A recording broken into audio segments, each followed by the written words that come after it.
Hello साथियों, नमस्कार। कैसे हैं आप सभी? स्वागत है आपका आपके अपने चैनल पे। अभी हम लोग करने जा रहे हैं पिनाकल का 8th एडिशन, और इसमें जो सबसे पहले टॉपिक कवर करेंगे वो है हमारा ज्योग्राफी में इंडियन ज्योग्राफी।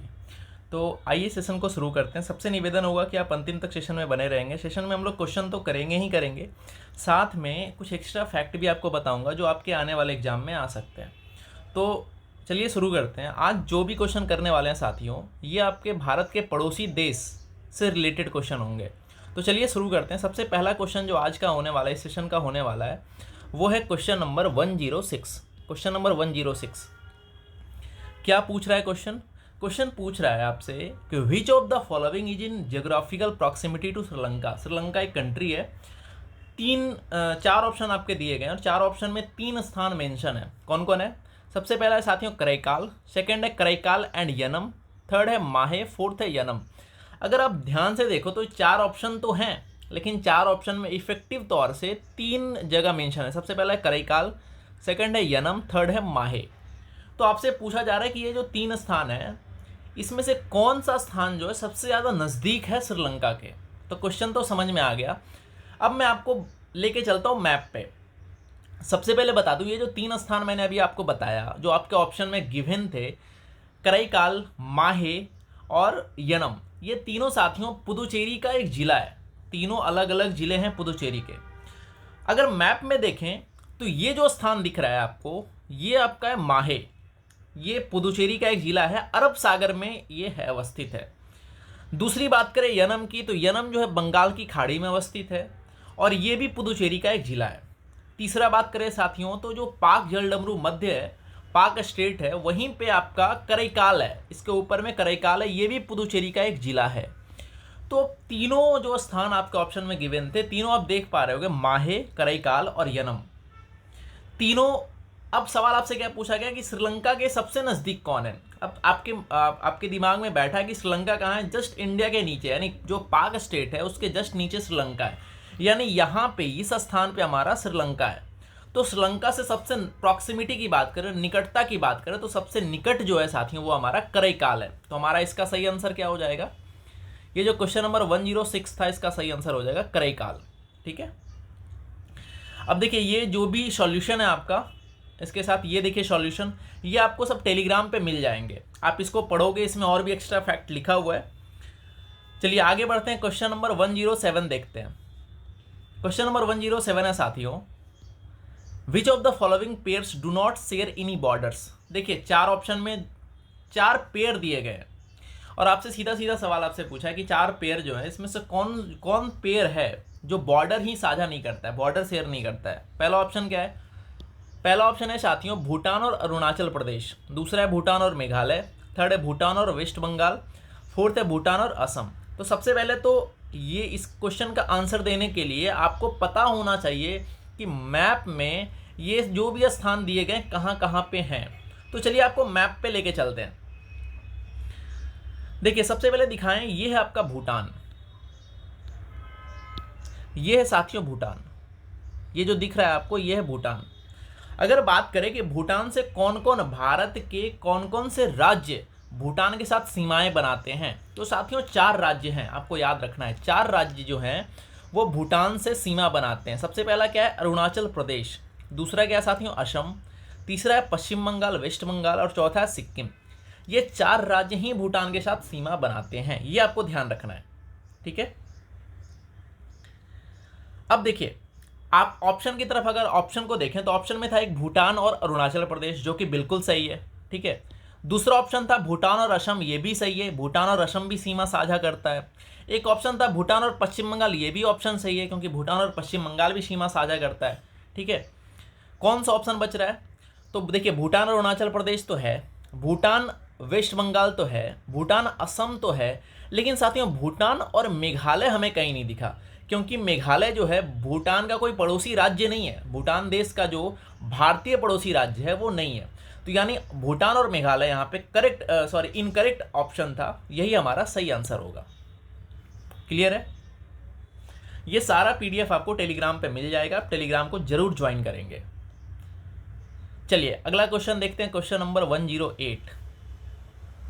क्वेश्चन नंबर 108 है साथियों, विच of the following countries has the highest Hindu population after India. आपसे देखिए 4 ऑप्शन नीचे दिए गए हैं और आपसे पूछा जा रहा है कि भाई बताओ ये चारों ऑप्शन में से भारत में सबसे ज़्यादा हिंदू पॉपुलेशन है, लेकिन इसके बाद सेकेंड हाईएस्ट कौन से कंट्री का है। तो ये देखिए बड़ा ट्रिकी क्वेश्चन हो गया। अगर आपको पता होगा, इसमें आप तुक्का पे नहीं जा सकते ऐसे क्वेश्चन पे। इसमें या तो अगर डेटा आपको पता है बढ़िया से तो आप बना दोगे, नहीं तो नहीं बना पाओगे।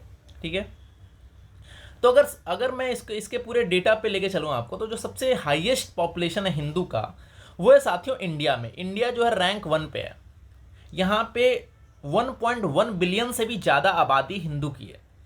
सेकंड स्थान की बात करें साथियों तो सेकंड नेपाल आता है। नेपाल में 24.5 मिलियन आबादी जो है वो हिंदू की है। थर्ड स्थान बांग्लादेश का आता है। बांग्लादेश में लगभग 14 मिलियन आबादी हिंदू की है। और फोर्थ स्थान हमारा पाकिस्तान आता है। पाकिस्तान में भी लगभग 5 मिलियन के करीब करीब हिंदू की जनसंख्या है। अब ऑप्शन में देखें तो ऑप्शन में एक श्रीलंका था जो कि हमारा छठा स्थान पे है। यहाँ पे लगभग 3 मिलियन के करीब करीब हिंदू जनसंख्या है। तो अगर ऑप्शन की ओर चलें दोबारा, तो ऑप्शन में क्या क्या था साथियों, भूटान, श्रीलंका, म्यांमार और नेपाल। तो इसमें सेकंड, अभी तो मैंने बताया इंडिया के बाद अगर कहीं है सबसे ज़्यादा हिंदू आबादी तो वो हमारा नेपाल है। तो नेपाल हमारा सही आंसर होगा। लेकिन अगर बात करें कि बाकी ऑप्शन कहाँ कहाँ लाई करता है, जैसे भूटान उसमें नहीं था, तो भूटान में बहुत कम आबादी है। दूसरी बात है म्यांमार में तो 1% से भी कम, हिंदुओं की 1% से भी कम आबादी म्यांमार में है। ठीक है, तो ये सब डेटा भी आपको ध्यान रखना है। क्लियर है साथियों? चलिए आगे बढ़ते हैं। अगला क्वेश्चन है क्वेश्चन नंबर 109। क्वेश्चन नंबर 109 देखिए, अभी का जो आपका एग्जाम ले रहा है एसएससी का, एडुकेटी जो ले रहा है, वो इस तरह के क्वेश्चन भर भर के पूछ रहा है। ये असर्शन और रीजन का क्वेश्चन यानी स्टेटमेंट बेस्ड क्वेश्चन आपसे बहुत पूछा जा रहा है, बहुत पूछ रहा है आपसे एडुकेटी। तो चलिए देखते हैं, ये आज का पहला क्वेश्चन है इस तरह का। तो इसमें असर्शन क्या बोल रहा है? असर्शन का मतलब होता है साथियों कथन, मतलब कोई एक फैक्ट है जिसपे वो दावा कर रहा है कि भाई ये एक लाइन मैं दे रहा हूँ, अब बताओ ये सही है कि गलत है। और दूसरा एक रीजन दे रहा है कि ये जो पहला लाइन था, क्या दूसरा लाइन इसका एक रीजन हो सकता है। चलिए पढ़ते हैं इसको। सबसे पहला जो असर्शन नंबर 1 है वो बोल रहा है कि न्यू मूर द्वीप, न्यू मूर आइलैंड जो है एक आइलैंड है, इसको साउथ तलपट्टी भी कहा जाता है।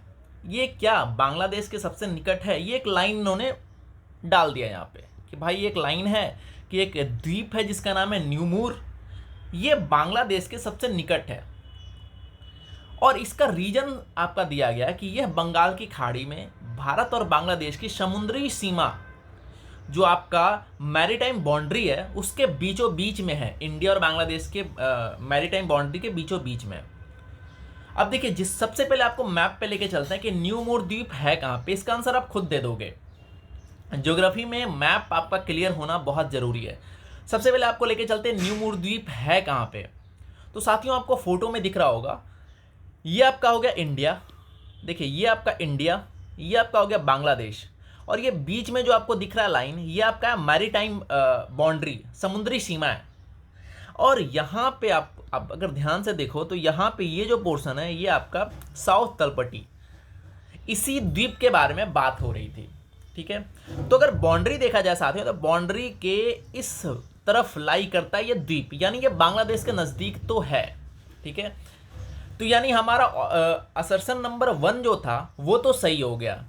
और रीजन क्या दिया गया था कि ये बंगाल की खाड़ी में है और भारत और बांग्लादेश की समुद्री सीमा के पास है। तो देखो ये बे ऑफ बंगाल में तो है और ये समुद्री सीमा के भी पास है, और यही एक रीजन है कि ये बांग्लादेश के नज़दीक है। तो यानी हमारा बोथ ए और आर यानी बोथ असर्शन एंड रीजन क्या है यहाँ पे सही है, और आर जो है साथियों इसका करेक्ट एक्सप्लेनेशन है। ये बात समझ में आ गया। चलिए एक और बात बताते हैं। एक साइक्लोन आया था 1970 में, भोला नामक एक साइक्लोन आया था, और वो साइक्लोन के बाद ये जो द्वीप है ये इमर्ज हुआ था। ठीक है, बाद में ये धीरे धीरे क्या हुआ कि वाटर लेवल बढ़ा, सी लेवल बढ़ा, उसके बाद ये बाद में धीरे धीरे डूब भी गया 2010 के करीब करीब। ठीक है, चलिए आगे बढ़ते हैं। क्वेश्चन नंबर 110, ये भी सेम वैसा ही क्वेश्चन है साथियों। ये देखिए कुछ स्टेटमेंट दिए गए हैं। स्टेटमेंट नंबर 1 ये है, स्टेटमेंट नंबर 2 ये है। ठीक है, आपको बताना है कि इसमें से कौन कौन सा स्टेटमेंट सही है, एक सही है, दो सही है, या दोनों सही है, या कोई नहीं सही है। ठीक है, चलिए स्टेटमेंट नंबर 1 क्या है कि मालदीव भारत के लक्षद्वीप, लक्षद्वीप में क्या है, बहुत सारे द्वीप हैं, इसके साउथ में है। सबसे पहला स्टेटमेंट ये कह रहा है। दूसरा कह रहा है कि मालदीव की जो राजधानी है, कैपिटल है, वो माले है। आई थिंक दूसरा स्टेटमेंट तो बिल्कुल क्लियर है, एकदम सही है, बहुत लोगों को याद भी होगा। पहला जो लाइन है इसमें कुछ लोगों को कन्फ्यूजन हो सकता है। तो सबसे पहले आपको लेके चलते हैं मैप की ओर। मैप में देखते हैं कहाँ है लक्षद्वीप और कहाँ है मालदीव। तो देखिए साथियों, ये आपका रहा मैप। यहाँ पे अगर आप ध्यान से देखो तो ये पूरा जो आपको दिख रहा है, ये आपको जो दिख रहा है, ये हमारा लक्षद्वीप के बहुत सारे छोटे छोटे द्वीप हैं। ठीक है, और ये जो दिख रहा है ये हमारा मालदीव्स है। अब देखो, ये लक्षद्वीप के साउथ में है, लक्षद्वीप के साउथ में है, क्या है, मालदीव। क्लियर है। और बीच में एक लाइन इसको सेपरेट करता है, और वो लाइन है साथियों 8 डिग्री चैनल। ये बहुत इंपॉर्टेंट है, इसको याद रखना है आपको। बीच में एक लाइन है जो दोनों को सेपरेट करता है, मालदीव के मिनिकॉय को और लक्षद्वीप को सेपरेट करता है। सॉरी, लक्षद्वीप के मिनिकॉय को जो सबसे नीचे का है और मालदीव को सेपरेट करता है। कौन सेपरेट करता है? 8 डिग्री चैनल सेपरेट करता है। ठीक है, और इसकी राजधानी माले, ये तो लगभग लोगों को पता होगा। तो इस क्वेश्चन का सही आंसर क्या होगा? स्टेटमेंट नंबर 1 भी सही है, स्टेटमेंट नंबर 2 भी सही है। यानी इसका जो सही आंसर होगा साथियों वो होगा बोथ 1 एंड 2। क्लियर है।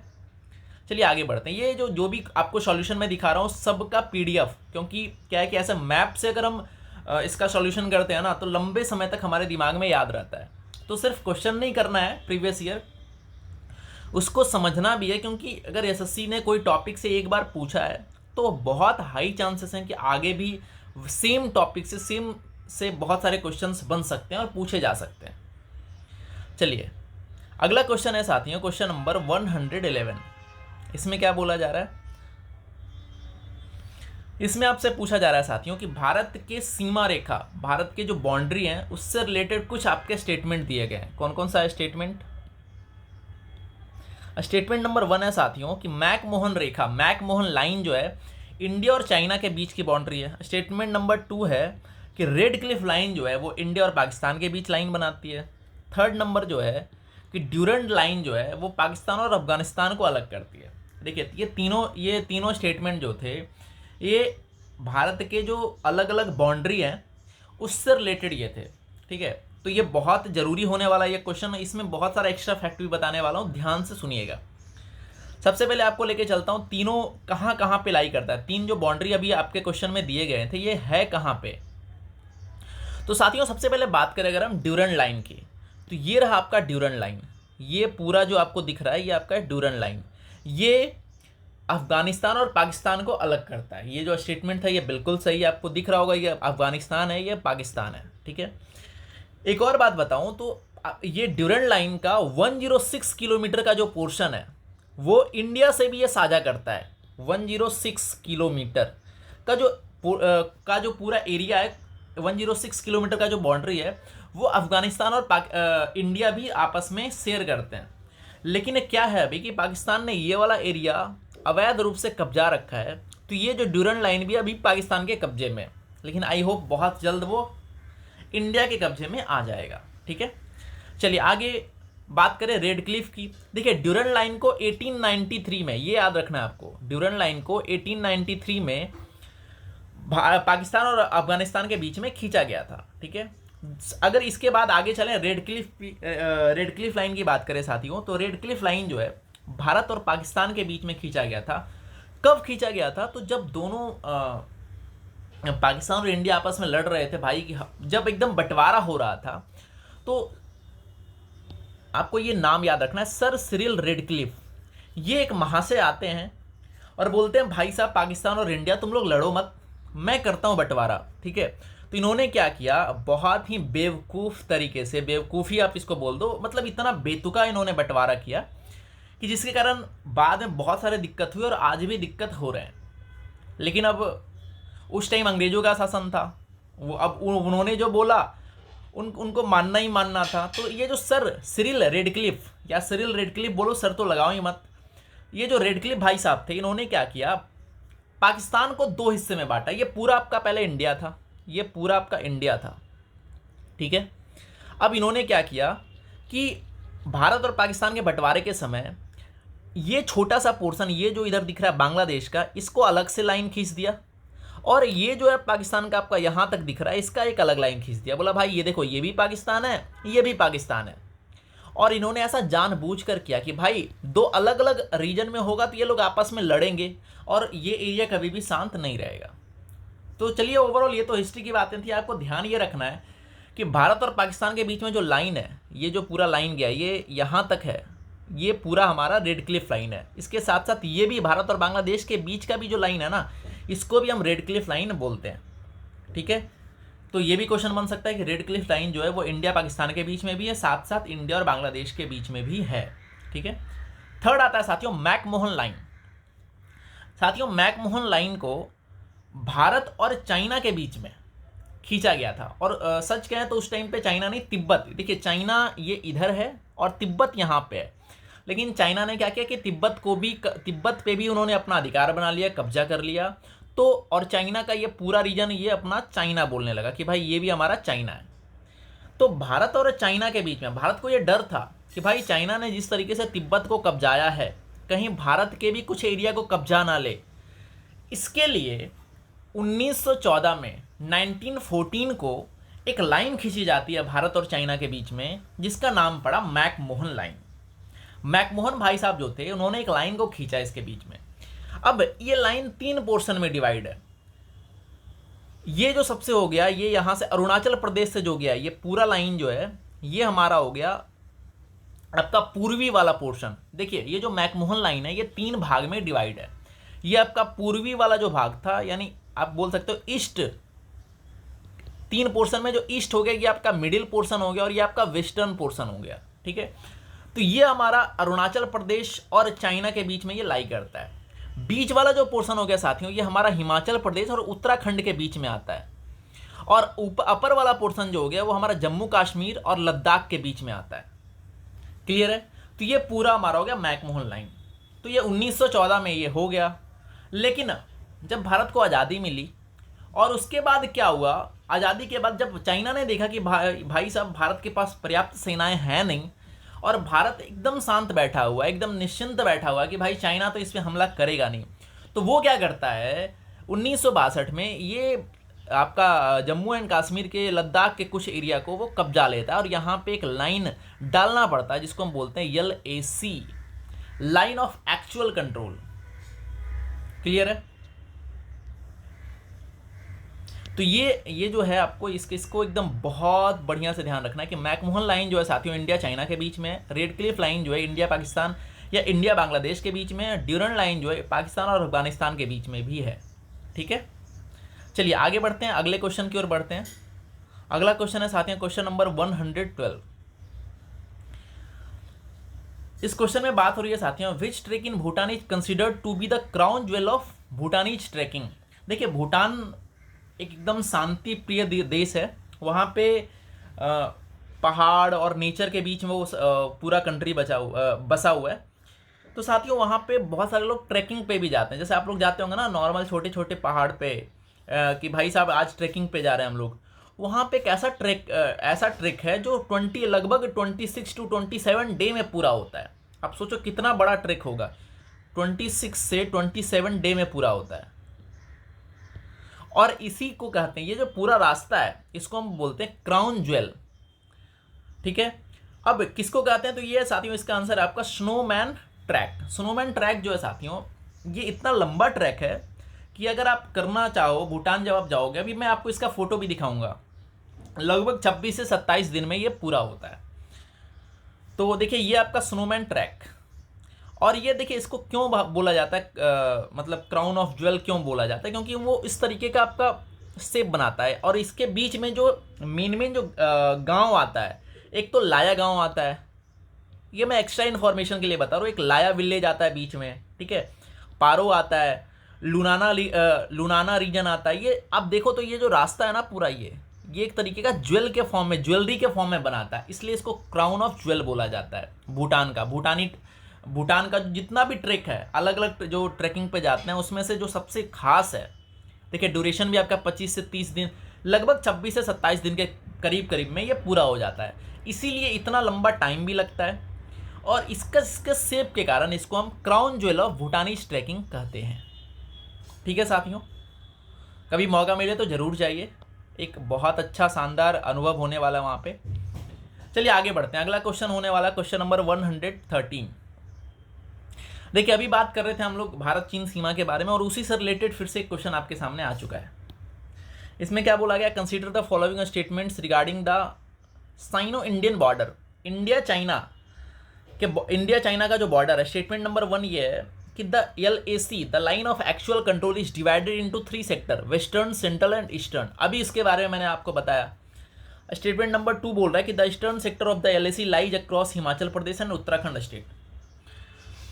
देखिए बात यह साथियों कि जो LAC है आपका, या मैकमोहन लाइन बोलो, बाद में LAC हो गया, वो जो LAC है आपका वो 3 पोर्शन में डिवाइड है, वेस्टर्न, सेंट्रल एंड ईस्टर्न। ठीक है, और दूसरा स्टेटमेंट बोला कि जो ईस्टर्न सेक्टर है वो आपका हिमाचल प्रदेश और उत्तराखंड में डिवाइड है, वहाँ से अक्रॉस, वहाँ पे लाई करता है। ये तो सीधा सीधा गलत आपको दिख रहा होगा, क्योंकि अभी मैंने बताया कि जो आपका इसका ईस्टर्न सेक्टर है, पूर्वी क्षेत्र जो है, वो अरुणाचल प्रदेश की तरफ है, ना कि हिमाचल प्रदेश और उत्तराखंड। ठीक है, अब देखिए ये जो है इसको आपको ध्यान में रखना है, जो मैं फोटो आपको दिखा रहा हूँ एकदम बढ़िया से समझिएगा और ध्यान रखिएगा साथियों। ये पूरा जो लाइन गया है, इसमें ये जो है पोर्शन आपका, ये जो मैकमोहन लाइन था, LAC है, ये आपका ईस्टर्न क्षेत्र में आता है, अभी जस्ट मैंने बताया। और ये किसके साथ बाउंड्री साझा करता है, ये अरुणाचल, भारत के अरुणाचल प्रदेश राज्य से बाउंड्री साझा करता है। इसके साथ साथ, अरुणाचल प्रदेश के साथ साथ ये यहाँ पे सिक्किम है, ये वाला एरिया भी इसी में आता है, पूर्वी क्षेत्र में आता है। ठीक है, तो अगर हम पूर्वी क्षेत्र की बात करें, LAC के पूर्वी क्षेत्र की बात करें, तो यहाँ पे 2 राज्य, भारत के 2 राज्य आते हैं, सिक्किम और अरुणाचल प्रदेश। अगर हम बीच वाले एरिया की बात करें, यानी सेंट्रल सेक्टर की बात करें, तो यहाँ पे फिर से 2 राज्य आते हैं, हिमाचल प्रदेश और उत्तराखंड। तो मध्य वाले सेक्टर में कौन कौन आएंगे, हिमाचल प्रदेश और उत्तराखंड, इसको भी ध्यान रखना है आपको। और जो आपका वेस्टर्न सेक्टर हो गया, देखिए मैंने बताया था कि मैकमोहन लाइन पहले यहाँ खींचा गया था, बाद में ये जो एरिया है इसको चाइना ने कब्जा लिया और इसको बोला गया अक्साई चीन। तो उसके बाद एक लाइन डाला गया बीच में, लाइन ऑफ एक्चुअल कंट्रोल। ठीक है, लाइन यहाँ से ऐसे खींचा गया, लाइन ऑफ एक्चुअल कंट्रोल, और ये इसका वेस्टर्न पोर्शन था, वेस्टर्न सेक्टर था। और यहाँ पे कौन सा राज्य आ रहा है, या UT आ रहा है, यहाँ पे लद्दाख जो आपका UT है, केंद्र शासित प्रदेश है, ये यहाँ पे चाइना के साथ साझा कर रहा है। क्लियर है, तो ये क्वेश्चन पे चलते हैं। क्वेश्चन में स्टेटमेंट नंबर 1 में था कि LAC को 3 सेक्टर में डिवाइड किया गया, वेस्टर्न, सेंट्रल और ईस्टर्न। तो ये तो एकदम सही बात है। ठीक है, ये तो सही हो गया। सेकेंड बोला था LAC का आपका जो है ईस्टर्न सेक्टर जो है वो हिमाचल प्रदेश और उत्तराखंड, बिल्कुल गलत है। ये जो है साथियों, ये हमारा सेंट्रल सेक्टर है, सेंट्रल सेक्टर है। तो यानी स्टेटमेंट नंबर 1 सिर्फ हमारा सही होगा, स्टेटमेंट नंबर 2 यहाँ पे गलत है। ठीक है, चलिए आगे बढ़ते हैं। अगला क्वेश्चन है साथियों क्वेश्चन नंबर 114। क्वेश्चन नंबर 114 देखते हैं। Match the following mountain passes with the countries या borders they are associated with. अब ये जो क्वेश्चन होने वाला है, ये अलग अलग दर्रा या आप बोलो पास के बारे में ये क्वेश्चन है। और चूंकि हम भारत के नेबरिंग कंट्री के बारे में बात कर रहे हैं, तो ये अलग अलग पास जो हैं भारत के पड़ोसी देशों से जिसको जोड़ते हैं। तो सबसे पहले बात करें खैबर पास, सेकंड है पांगसाओ पास, थर्ड है काराकोरम पास और फोर्थ है जोजिला पास। तो इस क्वेश्चन को बनाने के लिए आपको पता होना चाहिए कि ये जो भी पास हैं ये मैप पे कहाँ लाई करते हैं, कहाँ कहाँ पे इनकी अवस्थिति है। तो सब चलिए मैप पे लेके चलते हैं आपको। अगर बात करें साथियों खैबर पास की, खैबर दर्रा की, तो ये है आपका पाकिस्तान और अफगानिस्तान के बीच में लाई करता है। देखिए ये एरिया आपका हो गया पाकिस्तान, ये एरिया पूरा पाकिस्तान का है और ये अफगानिस्तान का है। इसके बीच में ये जो दर्रा है यहाँ पे, या ये जो पास है, इसको हम खैबर पास, खैबर पख्तूनख्वा यहाँ पे एक जगह है, इसके नाम के कारण यहाँ पे इसका नाम पड़ा है खैबर पास, खैबर दर्रा। ठीक है, इसके बाद बात करें काराकोरम के बारे में, तो काराकोरम दर्रा जो है साथियों, ये इंडिया और चाइना के बीच में, ठीक है, इंडिया और चाइना के बीच में ये है, यहाँ पे लाई करता है, यहाँ पे जो है काराकोरम दर्रा लाई करता है। ठीक है, थर्ड बात करें साथियों पांगसाउ दर्रा, ये भारत के अरुणाचल प्रदेश और म्यांमार के बीच में ये दर्रा अवस्थित है, यानी उसके बीच को ये कनेक्ट करता है, अरुणाचल प्रदेश और म्यांमार को ये कनेक्ट करता है। कौन कनेक्ट करता है? तो पांगसाउ दर्रा। ये सारा इंपॉर्टेंट है, आपको ध्यान रखना है। ठीक है, फोर्थ है साथियों जोजिला पास, जोजिला दर्रा। अब देखिए ये जो है जोजिला दर्रा, जो जोजिला पास जो है, ये भारत के अंदर में ही दो एरिया को कनेक्ट करता है। अब ये जो तीन अलग अलग जो थे ऊपर के, ये क्या कर रहे थे, भारत के पड़ोसी देश से, या फिर जैसे खैबर पास तो भारत में था भी नहीं, ये ऊपर पाकिस्तान और अफगानिस्तान को कनेक्ट कर रहा था। लेकिन जोजिला पास जो है साथियों, ये इंडिया में ही, कंप्लीटली इंडिया में है, और ये दो स्थान श्रीनगर और लेह को कनेक्ट करता है। ठीक है, तो आई होप ये मैप के माध्यम से आप इसको बढ़िया से समझ पाए होंगे। तो चलिए आगे देखते हैं। यहाँ पे खैबर पास जो है, इसको मैच करते हैं हम लोग। आपका खैबर पास जो है ये चला जाएगा अफगानिस्तान, पाकिस्तान अफगानिस्तान बॉर्डर के पास। पांगसाउ पास जो है ये आपका हो जाएगा इंडिया म्यांमार बॉर्डर के पास। काराकोरम पास जो है वो चला जाएगा इंडिया चाइना बॉर्डर। और जोजिला पास जो इंडिया में ही था, वो लद्दाख श्रीनगर को लिंक करता है। ठीक है, तो इसका सही ऑप्शन क्या हो जाएगा, ए का 3, बी का 1, सॉरी बी का 2, सी का 1 और डी का 4। ऑप्शन नंबर 1 इसका सही आंसर है। क्लियर है। तो साथियों सिर्फ हमें क्वेश्चन नहीं करना है, क्वेश्चन के साथ साथ जिस लेवल का मैं सॉल्यूशन आपको दे रहा हूँ, ठीक है, अगर आप कंटिन्यूअस जुड़े रहते हो तो ज्योग्राफी आपका सबसे ज़्यादा इंटरेस्टिंग टॉपिक बनने वाला है, मैं पहले ही बता दे रहा हूँ। चलिए अगला क्वेश्चन करते हैं, क्वेश्चन नंबर 115। इसमें क्या बात हो रही है कि फिर से देखिए, आपका जो एडिक्विटी अभी आपका एग्जाम ले रहा है, ये इस तरह के क्वेश्चन को भर भर के पूछ रहा है भाई। ठीक है, statement based question, assertion reason based question, तो ये भी उसी तरीके का स्टेटमेंट बेस्ड क्वेश्चन है। इसमें दो स्टेटमेंट दिया गया है। स्टेटमेंट नंबर 1 ये रहा और 2 ये रहा। स्टेटमेंट नंबर 1 में क्या बोल रहा है कि Sundarban forest is part of the world's largest delta and contains the largest mangrove forest. Mangrove वन के बारे में आपने सुना होगा। यहाँ बोला जा रहा है कि सुंदरवन जो है आपका विश्व के सबसे बड़े डेल्टा का हिस्सा है। चलिए यहाँ पे मैं आपसे एक सवाल पूछता हूँ, आपको कमेंट करना है कि विश्व का सबसे बड़ा डेल्टा है कौन। तो साथियों इसका आंसर है गंगा ब्रह्मपुत्र का जो डेल्टा है वो सबसे बड़ा डेल्टा बनाता है वहां पे। ठीक है, तो इसी का एक पार्ट है सुंदरवन। दूसरा स्टेटमेंट बोला है कि सुंदरवन भारत और बांग्लादेश के बीच में शेयर होता है। तो चलिए इसको सबसे पहले आपको दिखाते हैं कि सुंदरवन है कैसा दिखता है, इसकी खासियत क्या है, सुंदरवन की खासियत क्या है। तो ये स्लाइड आपके लिए बहुत जरूरी होने वाला है। इसमें आपको दिख रहा होगा भारत और बांग्लादेश। आराम से समझिएगा, एकदम शांत होकर बैठ जाएं, आराम से समझिएगा। साथियों ये आपका हो गया इंडिया का रीजन, ये आपका हो गया बांग्लादेश का रीजन। इसके बीच में जो ये पूरा है आपका साथियों, ये गंगा ब्रह्मपुत्र का डेल्टा वाला एरिया है। ठीक है, और यहीं पे ये आपका पूरा सुंदरवन फॉरेस्ट है, इसी पे है। ठीक है, तो सबसे पहले आपको तो ये ध्यान रखना है कि सबसे बड़ा जो मैंग्रोव फॉरेस्ट है, मैंग्रोव वन है, वो कौन है, वो आपका सुंदरवन फॉरेस्ट है। मैंग्रोव वन कैसा दिखता है, तो इस तरीके का दिखता है मैंग्रोव वन। आप साइड में देख पा रहे होंगे, ये आपका मैंग्रोव वन है, इस तरीके का होता है पेड़। ठीक है, अब सुंदरवन के कुछ विशेषता की बात करें, कुछ हाइलाइट्स के बारे में बात करें, तो साथियों सबसे पहले बात करें तो ये आपका बंगाल टाइगर यहाँ पे पाए जाते हैं, इसके लिए फेमस है। इसको यूनेस्को ने वर्ल्ड हेरिटेज साइट का दर्जा दिया है। दूसरी बात है कि अगर आपसे ये पूछा जाए कि कितना एरिया सुंदरवन डेल्टा का, कितना एरिया भारत में लाई करता है और कितना एरिया आपका बांग्लादेश में लाई करता है, तो साथियों 60% एरिया जो है ये आपका इंडिया में लाई करता है और 40% एरिया जो है ये बांग्लादेश में लाई करता है। क्लियर है। फिर से रिपीट करें, ये जो सुंदरवन डेल्टा है ये गंगा ब्रह्मपुत्र डेल्टा, सॉरी सुंदरवन जो एरिया है, जंगल है, सुंदरवन फॉरेस्ट जो है ये गंगा ब्रह्मपुत्र डेल्टा में अवस्थित है। क्लियर है साथियों। तो ये इसका आप स्क्रीनशॉट ले सकते हो, बहुत इंपॉर्टेंट स्लाइड था ये, बहुत भर भर के क्वेश्चन आपके सुंदरवन डेल्टा से पूछे जाते हैं, सुंदरवन से रिलेटेड क्वेश्चन। चलिए इस क्वेश्चन को करते हैं। आई होप आपको ये समझ में आ गया होगा। स्टेटमेंट नंबर 1 देखते हैं। सुंदरवन विश्व के सबसे बड़े डेल्टा का हिस्सा है, इसमें सबसे बड़े मैंग्रोव वन पाए जाते हैं, तो बिल्कुल सही बात है, स्टेटमेंट नंबर 1 बिल्कुल सही हो गया। दूसरा है सुंदरवन भारत और बांग्लादेश के बीच में साझा किया गया है, बिल्कुल किया गया, तो इसका आंसर क्या हो जाएगा, बोथ 1 and 2। क्लियर है साथियों। तो आई होप ये आपका अंतिम क्वेश्चन था, इसके बाद कोई क्वेश्चन है नहीं भारत के नेबरिंग कंट्री से, जो आपका 8th एडिशन बुक में दिया गया है। तो आप सभी का बहुत बहुत धन्यवाद इस सेशन से जुड़ने के लिए। और आप सभी को बता दें कि अब ये कंटिन्यूअस ऐसा वीडियो आपके बीच में आने वाला है, और देखिए, आप क्वेश्चन तो खुद से भी बैठ के कर सकते हो, खुद से भी टिक लगा सकते हो, खुद से भी रट्टा मार सकते हो, लेकिन जो सबसे खास बात होती है साथियों, वो होता है कि आप इसके सॉल्यूशन को किस तरीके से करते हैं। और आपने पूरा वीडियो देखा, आपको समझ में आ गया होगा कि अगर हम ज्योग्राफी को मैप से करें, या जिस तरीके का मैं सॉल्यूशन आपको आपके सामने ला रहा था, प्रोवाइड कर रहा था, अगर आप इस तरीके से करते हो तो आप लंबे समय तक इसके सॉल्यूशन को याद रख सकते हो। सिर्फ रट्टा मारने से क्या होगा, एग्जाम में बहुत सारा कन्फ्यूजन क्रिएट हो सकता है।